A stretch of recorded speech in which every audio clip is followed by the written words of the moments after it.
So now we have reports that Stellantis is going to be cutting MSRPs across the board by up to 35%. And they're really stale inventory. You think of 2022s and 2023s that are still sitting on dealer lots, they're cutting that by up to 60%. That is absolutely insane. All right, let's do our Grand Wagoneer count. We got 1, 2, 3, 4, 5, 6, 7, 8, 9, 10, 11, 12, nope. That's not. So we got 11 out here. So that's right at $1 million in Grand Wagoneer money. Let's go to the side. Let's just look at one of them. This is a Grand Wagoneer Obsidian 4x4. MSRP on this is $107,000. Now you have all these changes that are going to be coming. You have all these price adjustments that are rumored to be coming, but you know what, from the sources that I'm hearing this from, I really believe that this is actually going to be a thing. And really, honestly, if I didn't hear any of this news, if there weren't any of these rumors, I would still think it's going to happen, because there is a problem right now. We just had a regime change because of the direction of where Stellantis was going with all these Ram trucks, with all these Jeeps. They were trying to turn themselves into a luxury brand, and they figured out in the last couple of years, well, you can't sell a Grand Jeep Cherokee for $70,000 to the average family. And this Grand Cherokee is $80,000. It's not going to work. So now I feel like with this regime change, they're going to do a whole 180. They're going to turn it around, and they're going to start it with this big fire sale. I've already seen a lot of dealerships that are having fire sales themselves without it even coming down from corporate yet. We have 35% coming off a lot of these Ram 1500s that a lot of these dealers, they can't sell. I've been to dealerships where, okay, they have a truck that's it's $50,000, $60,000, and they've got it marked down to 38 grand. I've seen that with my own eyes at some of these dealerships. They're marking them down $18,000, $19,000, $20,000 because they just need to get rid of them. All these 22s and 23s that they have sitting on their lot, they've paid so much interest on these things, and now they're just figuring out, okay, let's just take our loss. We got more trucks coming in. We don't know what to do. We gotta get rid of these old ones, get these new ones in, because we're probably not gonna be able to sell the new ones either. And here's where Stellantis is going to step in. Stellantis is going to come and put some money on the hood. And this is when we're talking about lowering the MSRPs. Well, how do they do that? They can do that in two ways. Well, they can just lower the freaking MSRPs and send the dealers new stickers. Another way that Stellantis can help these dealers out is by putting money on the hood. And what does that mean? That means that they can offer special interest rates, which cost Stellantis money, or they can offer extra incentives. We've already seen incentives, and in a couple quarters ago, we saw a lot of incentives come from Stellantis where they're trying to move metal, and we saw their sales actually tick up. But now in this last quarter, I guess everyone who was going to buy a Stellantis product, whenever those incentives came through, they bought, and now there's no one else left to buy because their sales are now down again. 7% in the last quarter, they dropped, and it's really taking a toll on a lot of these dealers. I mean, we still have fleet sales that, from what the numbers look like, they're still coming through pretty strong. But that doesn't last forever. And if you have your retail side that's weighing down on the whole company, well, that's not sustainable. And I wanted to go check one of these Ram Rebels. I actually like the body style on this. I like the decal on it. It's pretty cool. This is 1500s, a 2025. Notice that. Crew cab, 4x4. Price here is $75,000, but your MSRP is right there. And that's the thing too. I mean, these Ram dealers, what do they have? They have the 22s sitting around, they have the 23s sitting around, and they've got 25s, and they're going to continue to get pumped, these 25s. And as long as they take them, well, they got to figure out what to do with these 22s and 23s. And it's going to really be a factor of what is Stellantis going to do for these dealers, because remember, Stellantis wants them to sell the 2025s now so they can get more 2025s. So this is why we're hearing, okay, fire sale on the 22s and the 23s, because let's get those things going.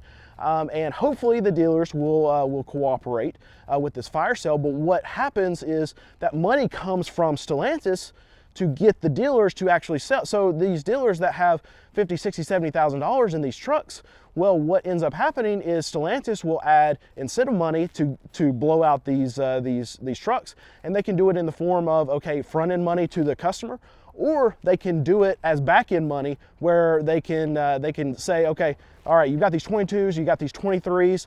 When you sell them, you get X amount of dollars when you sell them, and this comes from the actual factory, it comes from the manufacturer, and this is back-end money that a lot of manufacturers can give to dealers when they want certain vehicles off the lot. So I want you to think about something for a lot of consumers. Think about consumers that bought these Ram trucks last year, year before, paid market adjustments, paid $50, $60, $70, $80, $90,000 for these trucks that may now be offered for $30, $40, $50,000. What happens to the equity that maybe they have? Well, we know that we have a major negative equity crisis already. So these consumers most likely already have massive negative equity on these trucks. And then you add in that you're going to slash prices by 30, 35% on new ones. What does that do to the used market? What does that do to the equity of people that are already driving around in these trucks? Well, they get absolutely destroyed. So it's going to be a factor of, okay, you're going to see trucks that are sitting on dealer lots, 2024s, 2025s, that these dealers can potentially sell for $35,000, $40,000. And a consumer that bought a year, 2 years ago, you know that most consumers don't put a whole lot of money down. They pay the minimum payments every month. Well, they could still owe $50,000 plus on a truck that you can get the brand new version of it for $35,000. What is that customer thinking? Well, they're probably never buying a Ram again if they lose that amount of value in just 2 years. So it's insane to think about, but it's going to be something that consumers are going to have to try to figure out and think if they want to stay with Ram or not. And these price cuts are supposed to be across the board. So we have these $3,500,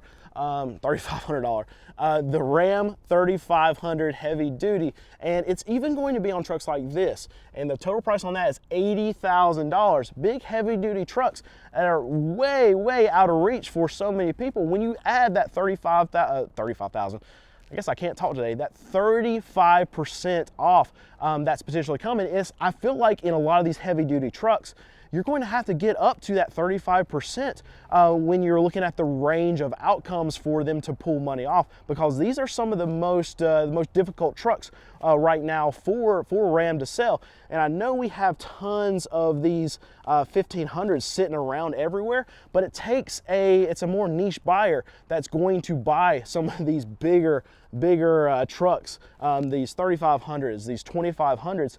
And I feel like when you niche down to the amount of consumers that you can actually sell a truck to, when you're asking those kind of prices, those are going to be the ones that are harder for these dealerships to sell right now. So now what do you have? You have Stellantis now through a survey that says they're now the most untrusted brand for their dealer group. And what that means is that they surveyed all of these franchise dealers, and they said that, okay, well, of all the brands, Stellantis is the one that I don't trust the most. They're the ones that if I was going to have a franchise with, I wouldn't want to. And they took that over Ford, and Ford really has a checkered past with this dealer, especially in the last few years, because you remember all of this build up for the EV space, and Ford was going to make so much money on their EVs. They were putting so much R&D into it. They were going to have these Mach-E's that were great. They had this waiting list on the Ford Lightnings that were coming out, and they were going to sell every single one of them that came out. Well, it didn't happen, but in anticipation of all of this, well, Ford made its dealers spend millions and millions and millions of dollars building out their facilities to be able to handle taking all of these EVs. And we got all the EVs onto these dealer lots, and what happened? Well, they didn't sell. So Ford dealers spent all of this money for vehicles that were actually costing them money, because as they were sitting on their lots, they were eating up their floor plans. They were costing them interest every single day that they would sit there and not sell. And Ford dealers were not happy about it. So now we have Stellantis, who has trucks sitting absolutely everywhere. Their dealers are even hating their manufacturer even more than Ford, even though Ford put all their dealers through that situation that we just talked about. And that's very telling for the market right now, because really a Stellantis franchise is not where anyone wants to be. There have even been reports, I've heard Zach talk about this on Car Edge, that he's talked to owners of franchises, and they would say that even if you would give me a Stellantis dealership right now, I would not take it, because it's going to cost them more money than it would if they just didn't have that dealership for free. That's how bad the situation is right now at Stellantis. All right, so you see this whole line of trucks right here. I want to grab just a price. We'll grab a red one. This is Ram 1500 SST. That means it's going to have the 6-cylinder turbo in it.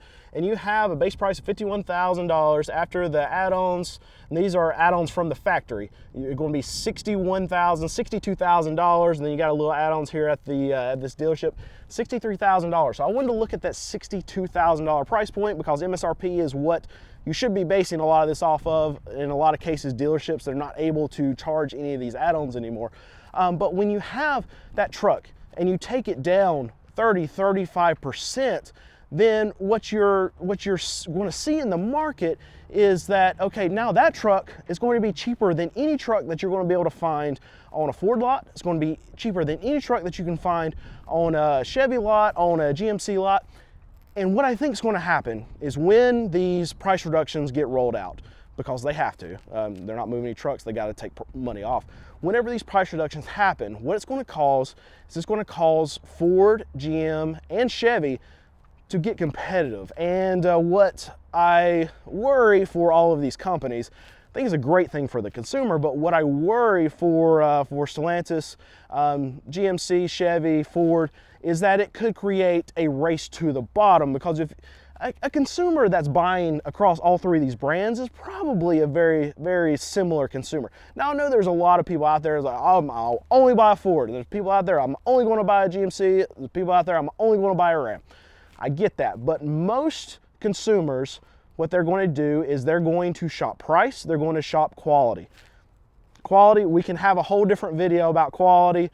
I think Ram overtook Ford a while back on recalls. I don't know if Ford's back in the lead, who knows? I mean, one of them's going to be number one, and I'm not sure which one it is, but so we can discuss quality on a different way. But in most cases, these consumers that are looking for these trucks, they're going to look at a Ram 1500, they're going to look at a F-150, and then they're going to look at like a GMC 1500, and we're going to probably pick the cheapest one. GMC Sierra is what I'm saying. When it boils down to that, what they're going to look at is they're going to see that these Rams are probably at that point $10,000, $12,000, $15,000 cheaper than the F-150, than the Sierra, than the Silverado. What's that going to do? That's going to lower the sales. That's going to pull market share to these Ram trucks, and it's going to end up hurting the other brands. And when that happens, well, what does Ford and GM have to do? They have to then lower their price. So this could create a big race to the bottom. And I've been really, really hoping that one of these brands would wake up and do this, because this is what the market is screaming for. And really, I wish one of the brands would have done it out of just a willingness to provide their consumer with what the consumer can actually afford, what the consumer actually wanted. But either way, we're still getting there. We're getting there out of desperation at this point, and Stellantis is in a desperation mode.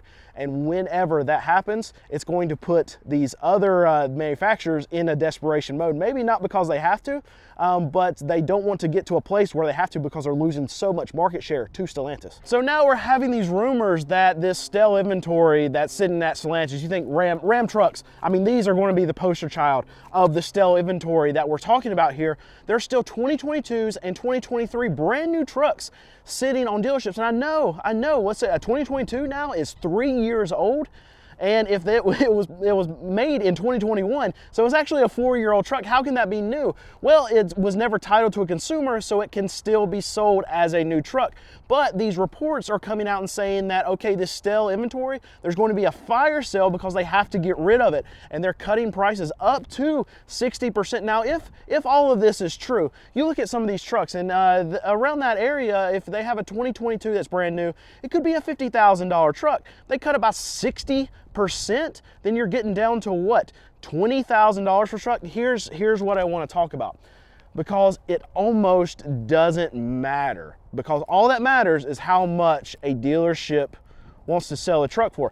And the thing about it is, if you have Stellantis that's cutting their new MSRPs by 35%, if you have Stellantis that's cutting, they're doing a fire sale on all of their old inventory that's sitting on dealership lots, it doesn't matter, because these dealers, if they want to have MSRPs that show a $20,000, a $30,000 truck, a $35,000 truck, well, they can come in and they can add whatever markups, whatever add-ons that they want to do, and they're protected to do this. And I know that I've seen reports, I've seen comments, well, Stellantis is going to take away their franchises. And I've seen other instances where, okay, maybe they'll make a example of 1 or 2 dealerships that are price gouging, and they can punish them by either taking away allocations or even potentially finding them. They're not going to fine them, but taking away a franchise. But here's the thing. They're not going to do that on a mass scale. They're not going to police these dealers in mass scale, because who are their customers? Well, it's these dealerships that are the customers for Stellantis, for all these automakers.